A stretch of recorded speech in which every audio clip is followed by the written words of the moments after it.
You're right.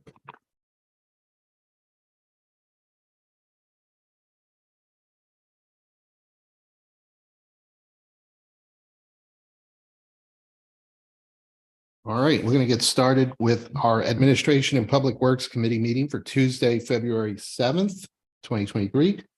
We'll start with the first item on the agenda, which is a roll call. Carla. Chair Garitano. Here. Councilmember Bertolino. Here. Councilmember Clark. Here. Councilmember Edens. Councilmember Farmer. Here. Councilmember Hopper. Councilmember Jaxie. Councilmember Nyhan. Here. All right, next item on the agenda is the approval of the minutes, but I do want to validate that everyone had a chance to review the minutes if they were posted there. So let me just double check. Carla, can you confirm that that was posted earlier today, the minutes, or? Okay, because I haven't been able to look out there right now, so we're going to take a look. All right, so if there are those that had an opportunity to review the minutes, if there is a motion for approval of the minutes for the January 3rd meeting, please make that motion, made by Councilmember Farmer, seconded by Councilmember Clark. Is there any discussion on the motion? All right, seeing none, all those in favor of approval of the minutes, say aye. Aye. Anyone oppose or abstain? All right, the minutes are approved. All right, the next part of the agenda is public participation. So this is the opportunity to be able to speak at this time. So we do see some folks here that are here at a meeting. This would be the time if you want to speak. Public participation will give you the opportunity to address the council members here. And if you do, just make sure that Carla has a card, and looks like you do have a request. I do. Okay. Linda Jones and Ben Tucker. Oh, I don't think you need the mic. I'm pretty loud. We were pretty loud. So hello, everyone. Thank you for council members for having us here tonight and city staff. I'm Linda Jones. I am with Waste Connections. So I've been your trash lady for about 4 years now. And I'm here today to introduce our district manager, who's fairly new to our organization. As you all know, we've gone through a lot of changes. The environment in the trash world has been an interesting one. So Ben wanted to come tonight and introduce himself.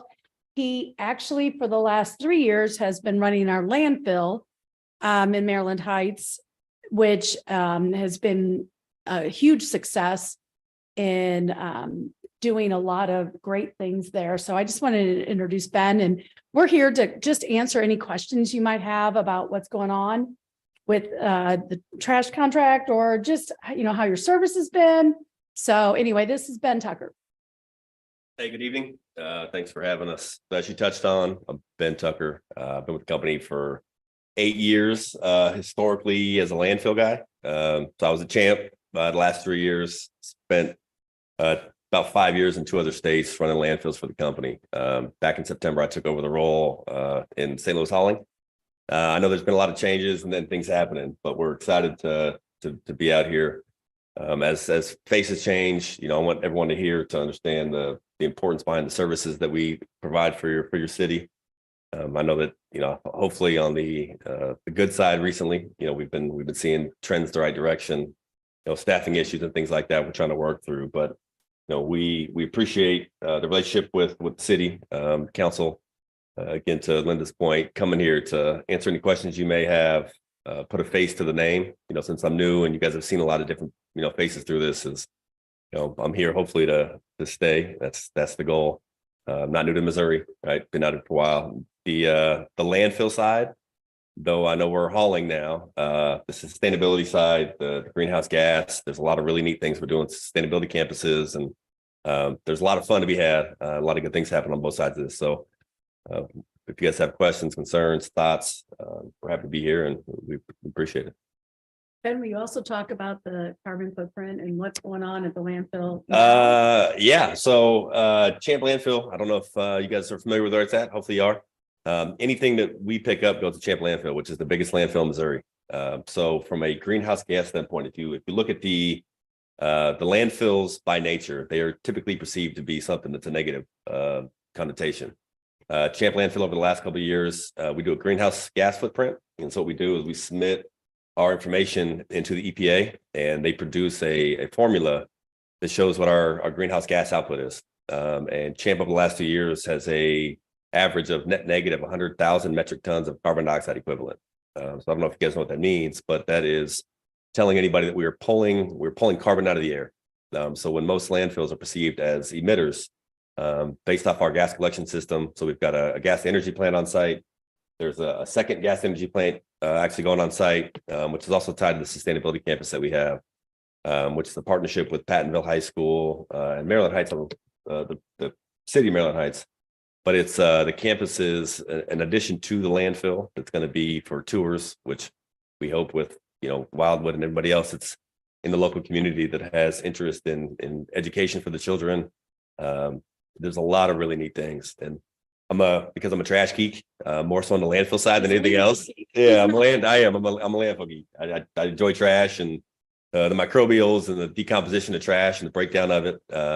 So I will, take tours and show people what Champ is as an active surface mine. And as I'm learning the hauling side, I still carry that landfill sediment with me. I won't ever get rid of it, but it's a lot of fun. Well, and I remember when we first got this contract, right, that the sustainability and the recycling and all of those things were like super important to this contract. And Ben has actually turned the landfill around to where we have this negative footprint. And if, any council member wants to go and see it, or wants even more our sustainability report, that's a corporate report, we would be really glad to share that with you, because it's a really amazing story. And I'm a hauling geek, not a landfill geek. So we make a good pair. Yeah.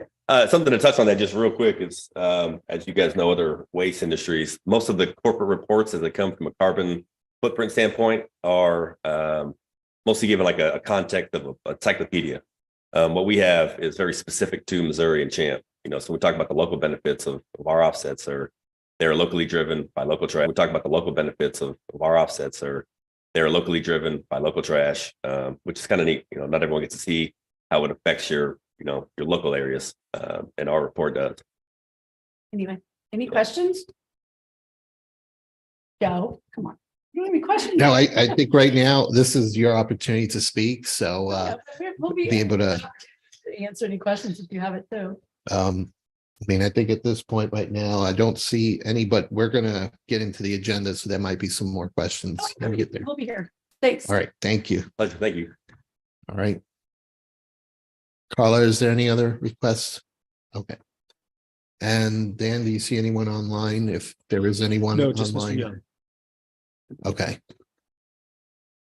All right, then with that, we'll close out public participation. So before we move into this, I do want to just ask the city administrator if you had any thoughts about, do you want to follow this order of the agenda, or do we want to move it around based on the topics that are going to require closed session? Mr. Chair, unless there's, someone else has a particular reason, I think the order that is listed on the agenda, I don't see a real need to shuffle it around. I kind of like it this way because depending on how much time we spend on the topic about the city administrator search, I'd rather that be upfront and get that out of the way. And then if we have to push something to the next meeting, so I'd just soon just go with what we have if everybody else is in agreement. All right, and Councilmember Burlingame. Joe, just in deference to the folks who came tonight, should we move item number 4 up and take care of that, and then we can spend our time on. That's a closed session discussion. I'm sorry? It is a closed session discussion. Oh, the item 4 is? Yes. Oh, I'm sorry, Steve. Thank you. All right, then, thank you. Then we're going to keep it that way, but I guess as a courtesy for our guests that are here tonight, we will not have any discussion in open session regarding this topic here. So I guess at this point, then, I just want to make sure you know that, you're going to sit through the meeting, but we won't be getting to that topic. So, all right. And I mean, if is there anything at this point that we have to address regarding that topic or? There'll be some comments that we think about it that are appropriate. Okay. But there are things that felt like he wanted to address those, they'll write it.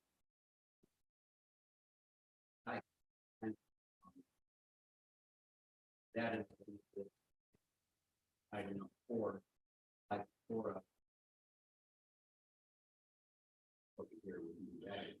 Yeah, you know what? Just because it is the last one on there, I think it'll probably only be nice to have you at least be here for your topic, and then you don't have to sit through a whole meeting. All right, so if that's an agreement, if I can just get a motion in a second to go ahead and adjust the order, we're going to move item number 4 on the for action in Public Works. Move that first, and then we'll resume the regular order. Made by Councilmember Farmer. Is there a second? Councilmember Bertolino. All those in favor, say aye. Aye. Anyone opposed or abstain? All right, that motion passes. All right, so now we'll address under Public Works for action number 4, the RFP for the residential solid waste hauler waste connections notice. And I am going to let our city administrator provide an update on that. Thank you, Mr. Chair. So for the purposes of this part of the discussion, what I'd like to do is just give a little bit of background on where we stand. We did have a discussion at the last committee meeting, and we talked about service at that time. And you'll recall that at that time, Rick and I both mentioned that we were pleased with the progress that Waste Connections had made to date.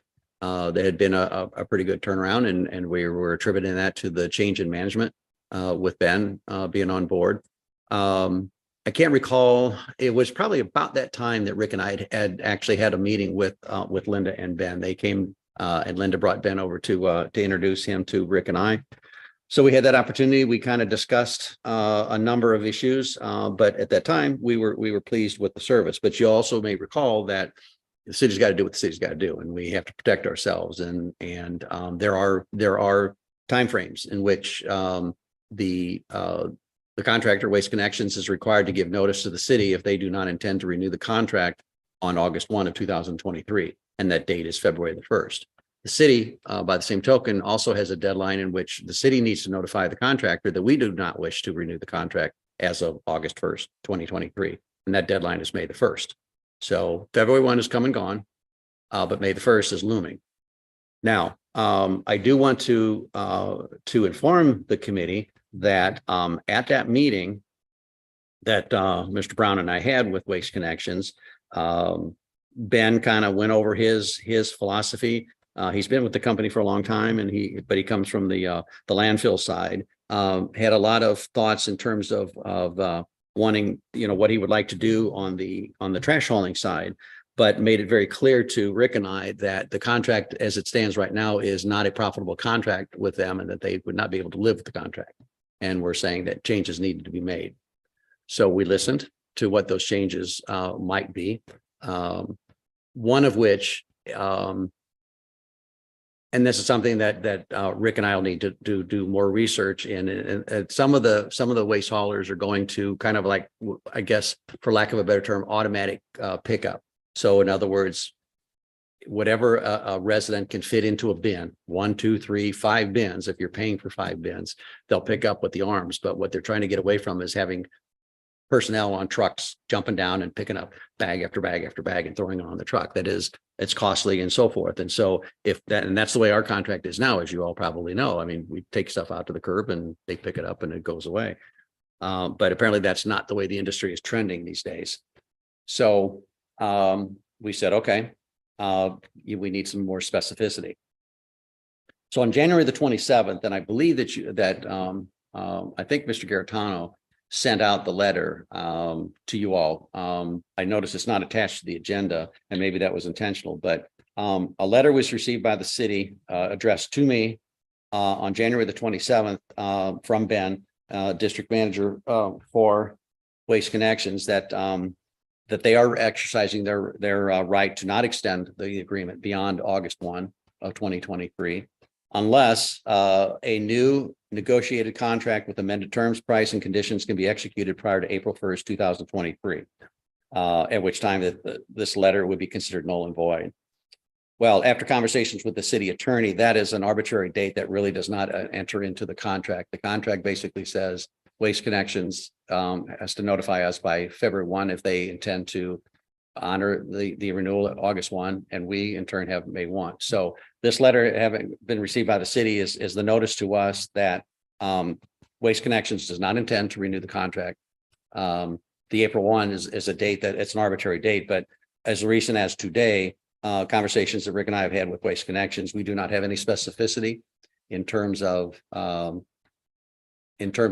that contract might look like. And that'll be a discussion that then we will then now take into, we will take into closed session. But it is appropriate, and Chair Garitano and I had a conversation today, it is appropriate in an open session to make sure that it is on record about why we're doing what we're doing and looking, because this was not initiated by the city. It was not contemplated by the city, but the city, the Waste Connections has gone on record and said they're not going to renew. So the city has to do what the city has to do. But those discussions would be in closed session. So I'm happy to answer any questions, but I wanted you to know the history of what has occurred since middle of January. All right, then. Rick, do you have anything you want to add to that? All right, are there any questions? And again, anything specific to, contract negotiation terms or anything that would be appropriate for closed session, we'll save those for that point. But anything in regards to open session or further clarification that the city administrator just provided, this would be a good time if you do have questions. Okay, seeing none then, there are no questions or comments at this time here. So, well, I guess then that is the update for that. And, we'll certainly have discussion regarding the city's next steps there. So that is it for that topic there.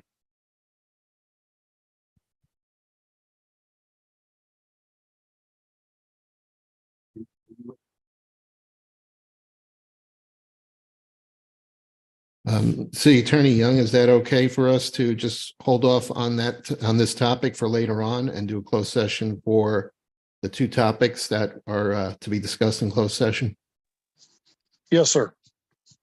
Okay, so therefore we can address it later on, and then we'll continue on with the agenda there.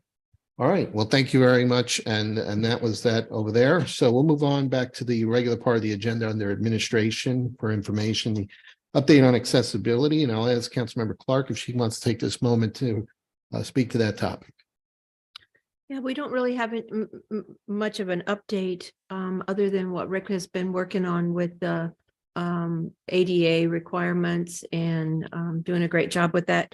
But just wanted to reiterate that, the survey was done and we did get some response back. And just if we just roughly base the population of Wildwood as around 35,000, we see that there's quite a few people with disabilities in communication over 900, intellectual disability over 800, mobility about 2,500, physical about 2,300, mental 1,400, hearing around 1,800, sight close to 600, sensory over 900. So that's a lot of people with disabilities in our area. And just to remember that we do owe them working on these things. And I waited till today, and I should not have to send some questions to Rick about this, but should have an update by the next meeting.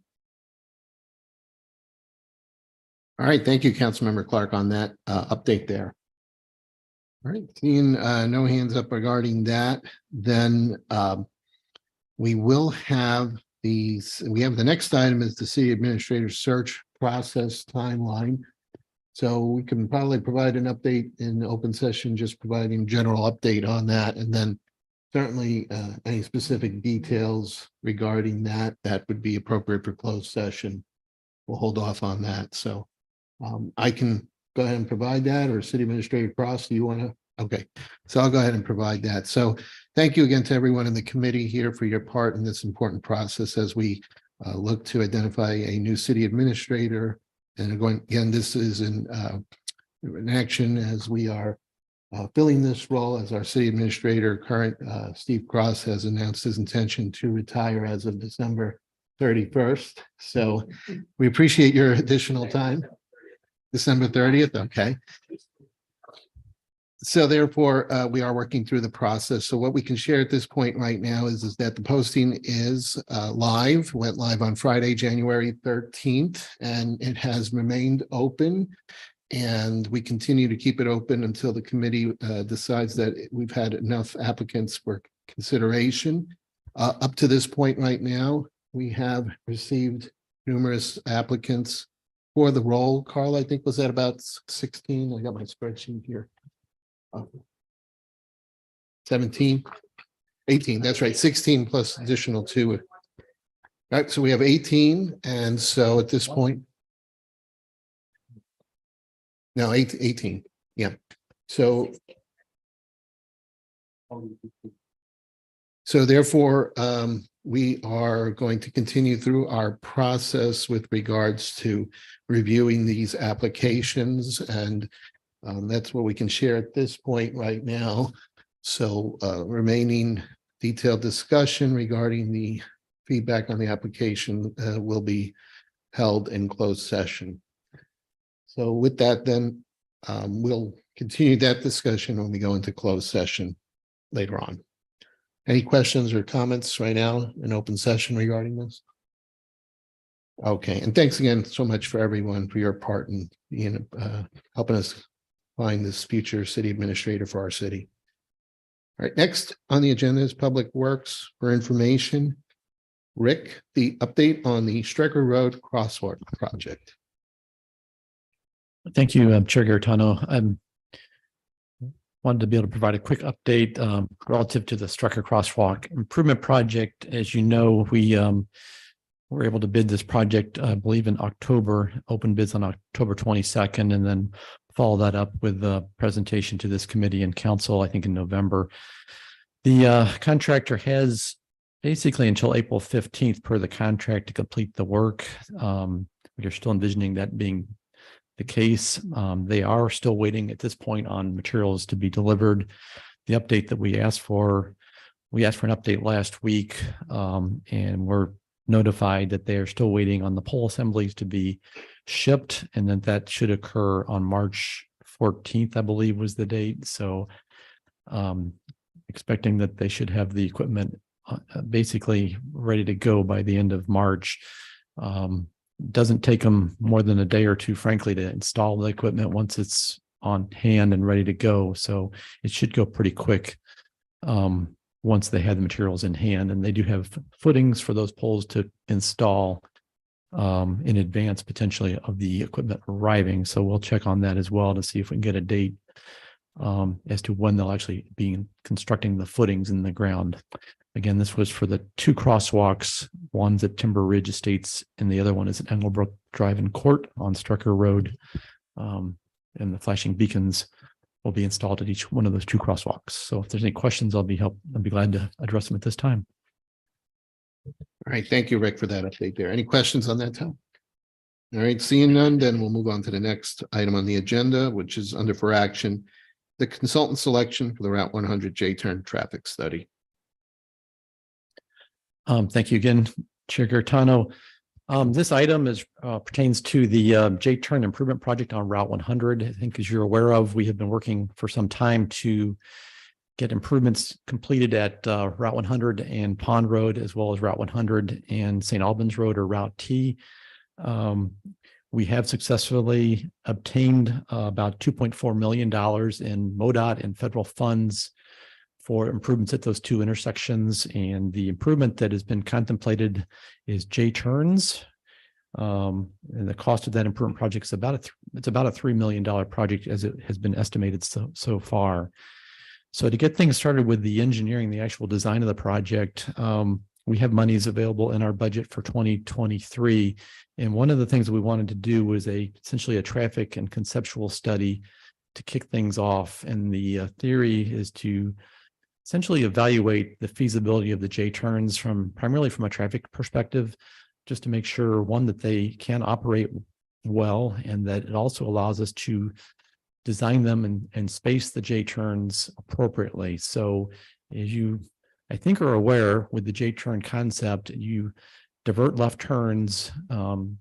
Essentially, you force motorists, instead of turning left, they, from the side road at least, they would turn right, accelerate, merge over one lane, and then make a U-turn and come back instead of making a left turn. So the traffic study helps us determine how far to space those J-turns so people can have time to adequately merge into traffic and weave over one lane and that kind of thing. So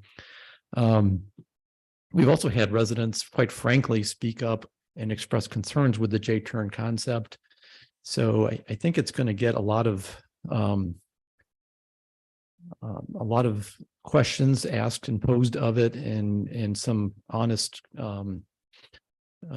genuine concerns stated from residents over it. So I want to be prepared that we are very comfortable that the concept that has been selected by MoDOT will work, and that we're comfortable that it will work. So that's kind of why we budgeted this money, was really to be 100% certain that at least from a traffic standpoint, the J-turns would work at both intersections. So we wanted to move forward with that study, and to get a consultant on board, we did advertise and put a letter of interest out in the fall to request consultant solicitations to do this work. We did receive 3 consultant solicitations, one from George Butler Associates, one from Terra Engineering, and one from HR Green. And after review of those 3 submittals, Dan and I basically felt that George Butler Associates, or GBA, was the best firm based on their previous work with J-turns. So essentially, to boil it down tonight, we are recommending to the committee moving forward with an initial contract with George Butler Associates, or GBA, to do the traffic/conceptual engineering study, and that would be for the not to exceed amount of $75,000. So with that, I'll wrap up and certainly entertain any questions that you may have. Thank you. Motion or any questions? All right, Councilmember Farmer, is that a motion or a question? You. Okay, so motion made by Councilmember Farmer. Let's get a second and then we can have discussion. Made by Councilmember Clark, so let's have discussion. Yeah, I guess I would just ask that you, I've said this a number of times, that maybe we also need to look at the closing off of Wild Horse Creek Road in 100, as well as the other taking out the crossovers for the other areas, because I'm just so afraid that that's going to confuse people, that there's one crossover and the rest of them are J-turns along that stretch. So I just ask that you ask the GDA what their opinion is of that.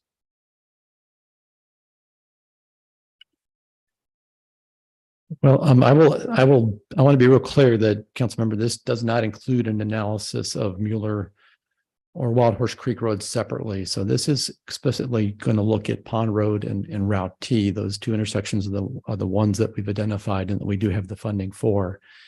So, but that said, they will be doing a comprehensive traffic model of the corridor. So from Route 100, from basically Taylor all the way out past Route T, they will be modeling the whole corridor. So I guess my short answer would be that could be evaluated.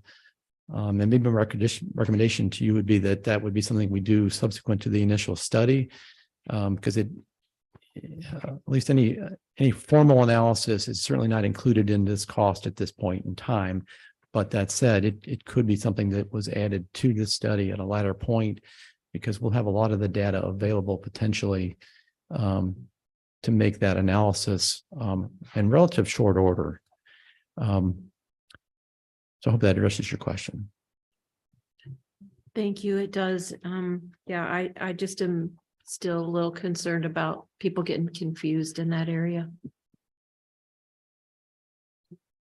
Any other city administrator Cross? Thank you, Mr. Chair. I just wanted to point out or add to what Mr. Brown just noted in terms of why we are proposing to do this study. Because he and I have had conversations with residents that have said, hey, we want to be able to pass on through for various reasons, but equally as important and perhaps even more so, about 7-8 months ago, Mr. Brown and I had a meeting with Rockwood School District about the J-turns and so forth. And the gentleman that we spoke with expressed some extreme reservation about these J-turns and the amount of time it would add to traffic for the buses to try to get to where they need to go within the timeframes that they need to get that done. So and certainly we want to make sure that we cover that as well and include them as part of shareholders in this if we were to move forward with this. So just want to make sure everybody knew that Rockwood School District right now is, they're going to be real interested in seeing what this study shows. So it's quite important to them as well as the residents in the area. Thank you. We have that motion on the floor, then proceeding with that recommendation. So seeing that there's no other discussion, all those in favor say aye. Aye. Anyone oppose or abstain?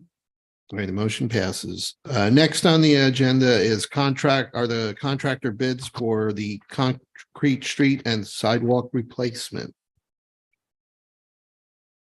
Again, thank you, Chair Garitano. This next item is something we typically bring to you about this time of year. We have been doing an annual concrete street and sidewalk replacement project for some time with the city of Wildwood.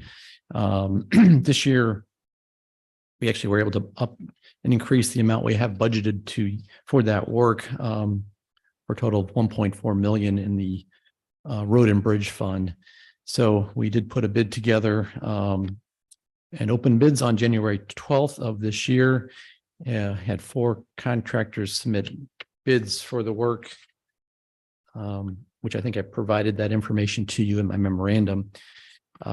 Kelp Contracting was the lowest of the 4 bids this year. So we were very pleased at the result of the bid overall.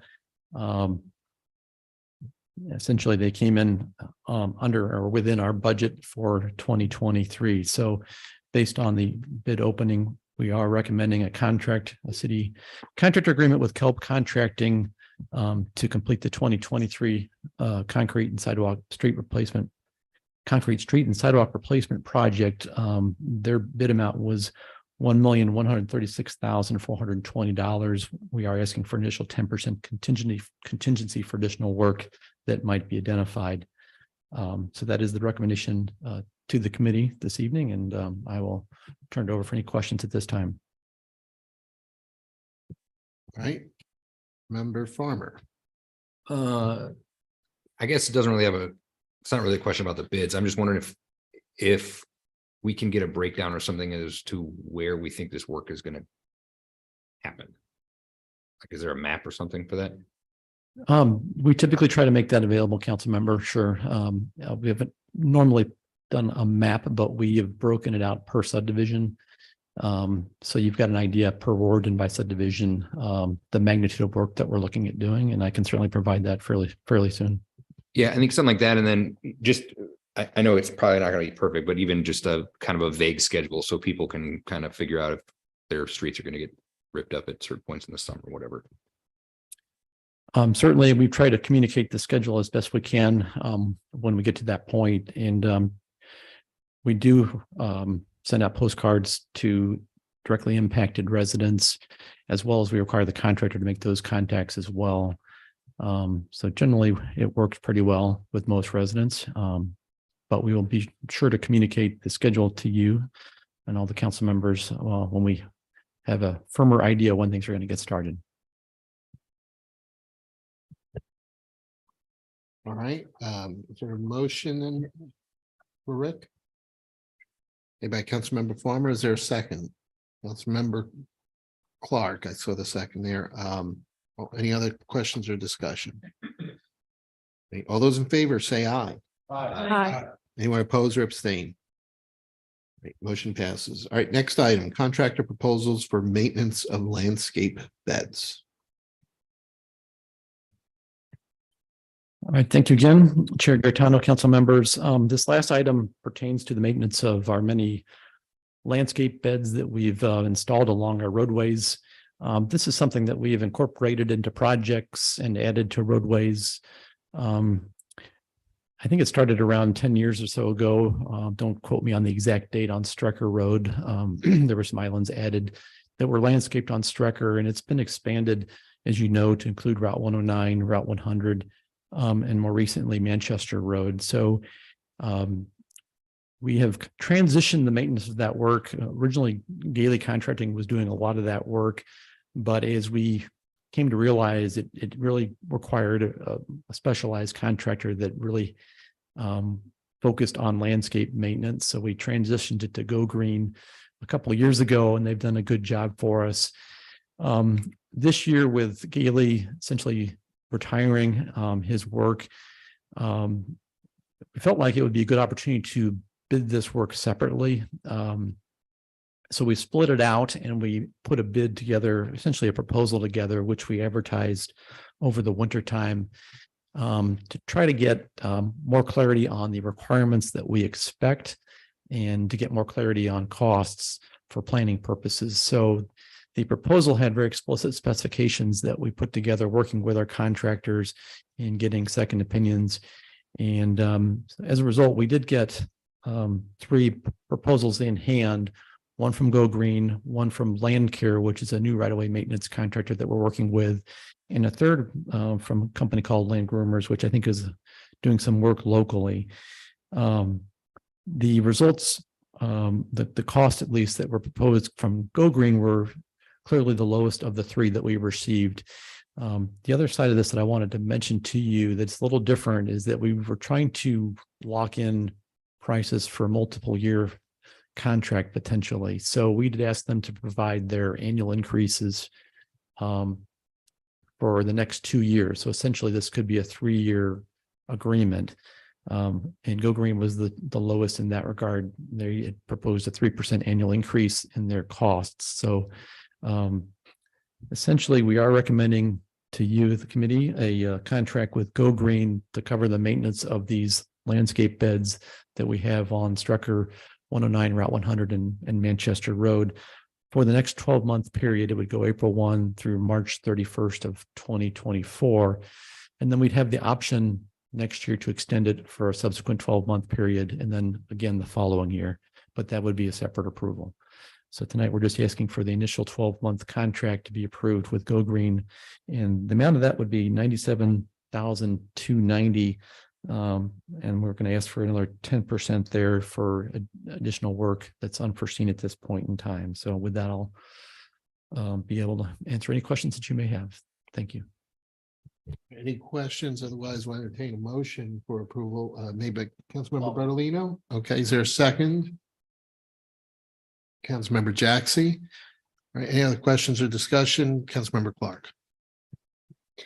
Yeah, I think this is fine. But I was wondering, did we have material safety data sheets for their pre and post emergent herbicides, and do they use pesticides, and can we get MSDSs on all of those? I can certainly request them. I don't have them in hand, council member, but I'm sure Go Green would be happy to provide them. Thank you. All right, seeing no other discussion, then we have a motion on the floor. All those in favor say aye. Aye. Anyone opposed or abstain? All right, the motion passes. Okay, that leads us to the next item, which is back to where we had started with, which was the RFP. So at this point, Looks like we're ready to go into closed session. So City Attorney Young, just keep us straight here as we look for the motion to go into closed session. I believe it is RSMO 610021. Is it section 3 and 11? City Attorney Young? Mr. Chair, I just want to make sure that we're going in for the reasons I believe so, but in terms of all of the items that have been discussed and I anticipate it being discussed, I would recommend going to closed session pursuant to section 610021 1, 3, and 11. Okay, 1, 3, and 11. So Carla, you have those? All And right, so actually, therefore- Mr. Chair, I'd also suggest 12 as well. 12, okay. So given that, what City Attorney Young has told us there, so we just need to get a motion to go into closed session. We'll need a roll call on that. Again, for RSMO 610.021, sections 1, 3, 11, and 12. So we need a motion. Councilmember Bertolino, seconded by Farmer. So Carla, can you do a roll call, please? Chair Garitano, Yes. Councilmember Bertolino, Yes. Councilmember Clark, Yes. Councilmember Farmer, Yes. Councilmember Jaxi, Yes. Councilmember Nyhan. Yes. Okay, just to wait a moment while we address the technology here, and then we'll be able to begin discussion. And Chair Garitano, we're going to call Attorney Young because I can't keep him online and keep the meetings private. Yeah, so.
We're testing.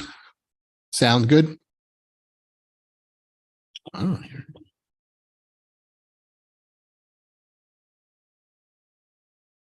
All right, we'll back into the admin public works meeting. So at this point right now, I'll entertain a motion to adjourn. Have a motion made by council member. Oh, let me pause for a second before we do that. Miscellaneous. Councilmember Clark. I have three things quick. We talked about deer management last time and it was going to be put on the agenda for an update this month, but it wasn't. Hopefully that will be on next month. And the second one, are those fence sections along the walk path? Are they still on back order? Do we need to do a feasibility of whether or not to go someplace else because they've been on back order so long? And the third thing is the posts on the designate one lane on the repaired culvert on Wild Horse Creek Road. Some of those posts were missing and to me, just visually, it looks like that west side is caving quite a bit. You want to look into those and then follow up, or do you have anything you want to respond to? I think as far as most of those items, the department would prefer to respond later if that's okay. Some of those items I think are Department of Parks items. Yeah. Potentially that I'm not familiar with, frankly. Yeah, I think that fence looks like that some sections were replaced. Looks like just one section now remains. Is that the one you're talking about? 100? Yeah. Yeah, no, I think it's- it's, I I think think exactly all that. Yeah, there was only one small little piece of orange fencing. So. Okay. All right, then I guess we'll get you that information there. So at this point, we'll take a motion to adjourn made by Councilmember Farmer, seconded by Councilmember Clark. All those in favor of the motion say aye. Aye. Aye. Anyone oppose or abstain?